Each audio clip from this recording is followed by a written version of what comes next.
अस्सलामुअलैकुम everyone and welcome back to my YouTube channel. आज की इस वीडियो में मैं कार्बोहाइड्रेट मेटाबॉलिज्म का second last topic metabolism of monosaccharide and disaccharides करवाऊंगी। सबसे पहले हम पढ़ेंगे फ्रुक्टोज की मेटाबॉलिज्म और इसमें जो फर्स्ट स्टेप है वो हमारे पास है phosphorylation of the fructose. Fructose हमारे फ्रुक्टोकाइनेज के ज़रिए फ्रुक्टोज 1 फॉस्फेट में कन्वर्ट होता है। अब फ्रुक्टोज हमें मिलता है कैसे? सुक्रोज से। सुक्रोज जो है हमारे सुक्रेज एंजाइम के ज़रिए फ्रुक्टोज और ग्लूकोज में कन्वर्ट होता है। फ्रुक्टोज 1 फॉस्फेट की क्लीवेज होती है एल्डोज बी के ज़रिए और हमारे पास बनता है glyceraldehyde and dihydroxy acetone phosphate की फॉर्मेशन होती है। उसके बाद हमारे पास ग्लिसरल्डिहाइड है हमारा, वो दो रिएक्शंस कर सकता है। एक तो अल्कोहल डिहाइड्रोजिनेज के ज़रिए ग्लाइकोजन की फॉर्मेशन करता है और दूसरा ये जो ट्रायोस काइनेज है उसके ज़रिए ग्लिसरल्डिहाइड 3 फॉस्फेट की फॉर्मेशन करता है। ये दोनों एक दूसरे में भी इनकन्वर्ट हो सकते हैं जिसे हमने ग्लाइकोलाइसिस में पढ़ा था, और ये दोनों कंबाइन करके हमारे पास फ्रुक्टोज 1,6 फॉस्फेट की भी फॉर्मेशन कर सकते हैं। और एंजाइम हमें पता है कि इसका एल्डोज ए होता है, इसमें एल्डोज बी है और इसमें एल्डोज ए है। अब नेक्स्ट जो हमारे पास ग्लिसरॉल बना था वो ग्लिसरॉल काइनेज के ज़रिए एटीपी की ब्रेक डाउन करके ग्लिसरॉल फॉस्फेट बना देता है। अब ग्लिसरॉल फॉस्फेट हमारा ब्रेक डाउन करके फॉस्फोग्लिसराइड्स एंड टैग्स यानी डायसाइल ग्लिसरॉल्स की फॉर्मेशन करवा देता है।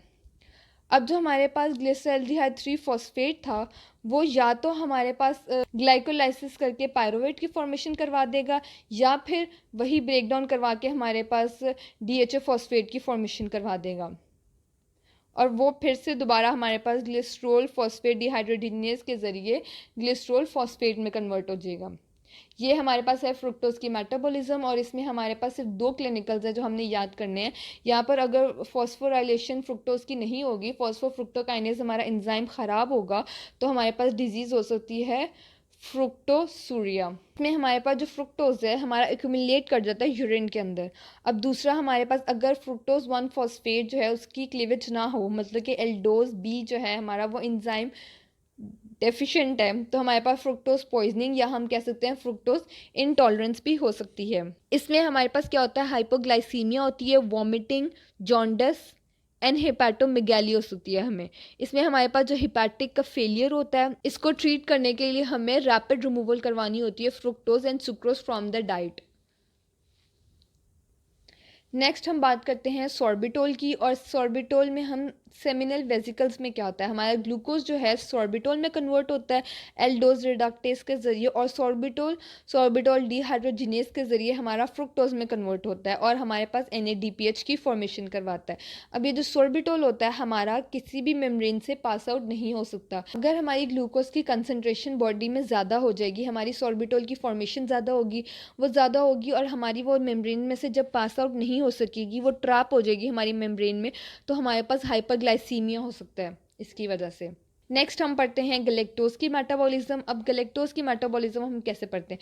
गलेक्टोज जो है हमारे पास फॉस्फोराइलेट होता है, गलेक्टोकाइनेज के जरिए गलेक्टोज 1 फॉस्फेट में कन्वर्ट होता है। अब जो हमारे पास गलेक्टोज 1 फॉस्फेट की फॉर्मेशन हुई है ये हमारे पास ग्लाइकोलिटिक पाथवे में हमारा एंटर नहीं हो सकता जबकि कि ये यूटीपी गलेक्टोज में कन्वर्ट ना हो जाए। अब इसके लिए हम क्या करवाते हैं, जो गलेक्टोज 1 फॉस्फेट है हमारा वो हमारा रिएक्ट करता है यूटीपी ग्लूकोज के साथ और उसके बाद हमारी फॉर्मेशन कराता है UTP galactose and glucose 1 phosphate की। अब इस दौरान हमारे पास यूटीपी जो होती है हमारे पास पी पाई में कन्वर्ट हो जाती है, यानी हमारे पास फॉस्फेट बॉन्ड हमारा निकल जाता है क्योंकि यूटीपी बन गई है हमारी। अब ये हमने पीछे पढ़ा था ग्लाइकोजन के मेटाबॉलिज्म पे, तो ग्लूकोज 1 फॉस्फेट हमारे ग्लूकोज 6 फॉस्फेट में कन्वर्ट होकर हमारे ग्लूकोज की फॉर्मेशन कर सकती है। अब नेक्स्ट हमें इस पाथवे से लेना देना है। अब इसमें जो यूटीपी गलेक्टोज है हमारी, अब ये 3 काम करती है, या तो ये डायरेक्ट हमारे लैक्टोज में कन्वर्ट हो जाती है, या तो ये सीरीज ऑफ रिएक्शन के बाद हमारे पास ग्लाइकोलिपिड्स और ग्लाइकोप्रोटीन्स वगैरह मतलब गैग्स की फॉर्मेशन करवा देती है, या तो हमारी ये इसके अंदर यूटीपी ग्लूकोज में कन्वर्ट हो सकती है। नेक्स्ट अब इस गलेक्टोज की जो मेटाबॉलिज्म है इसकी हम डिजीजेस पढ़ लेती हैं जो कि हमारे लिपिन कॉट में लिखी हुई है। सबसे पहले हमारे पास काइनेज जो कि हमारे गलेक्टोज 1 फॉस्फेट की फॉर्मेशन करा रहा है, अगर उसकी डेफिशिएंसी हो जाएगी तो हमारे पास गलेक्टिटोल एक्यूमुलेट हो जाएगा, यानी हमारे पास गलेक्टोज जो है सारा हमारा पीछे की तरफ यानी गलेक्टिटोल में कन्वर्ट होता रहेगा। उसके बाद अगर हमारे पास ये जो एंजाइम है जो कि इसको यूटीपी गलेक्टोज में कन्वर्ट कर रहा है, यूरिडाइल ट्रांसफरेज, तो हमारे पास गलेक्टीसीमिया हो सकता है। अब इसमें हमारे पास क्या होता है, गलेक्टोज 1 फॉस्फेट जो है हमारे पास एक्यूमुलेट हो जाता है और साथ के साथ हमारा जो बाकी गलेक्टोज है वो गलेक्टिटोल में कन्वर्ट होता रहता है। तो ये हमारे पास एक्यूमुलेट हो जाता है हमारी नर्व्स में, लेंस में या लिवर किडनी में भी होता रहता है। अब इसकी वजह से हमारे पास क्या होता है, हमें मेंटल रिटार्डेशन हो सकती है या हम कह सकते हैं कटारक होता है। ये जो सॉर्बिटोल और गलेक्टिटोल होती है ये हमें कटारक कॉज करवाते हैं। थेरेपी बस यही है कि आप जो अपनी गलेक्टोज है इसको अपनी डाइट में से रिमूव कर दें। नेक्स्ट हमारे पास आ जाता है एल्डोज रिडक्टेज की डेफिशिएंसी हो जाती है जो कि इसको गलेक्टिटोल में कन्वर्ट कराता है। इसकी एंजाइम की इतनी कोई इंपॉर्टेंस नहीं है क्योंकि ज़्यादातर तो अब हमारा गलेक्टोज अगर सही नॉर्मल लेवल में होगा तो हमारे रिएक्शन आगे चलता रहेगा। अलबत्ता जब गलेक्टोज का लेवल ज़्यादा होगा तभी हमें इस एंजाइम की ज़रूरत पड़ेगी, तभी हमारे पास गलेक्टिटोल की फॉर्मेशन होगी। इसलिए इसका वैसे भी हायर लेवल हमें कटारक कॉज करता है।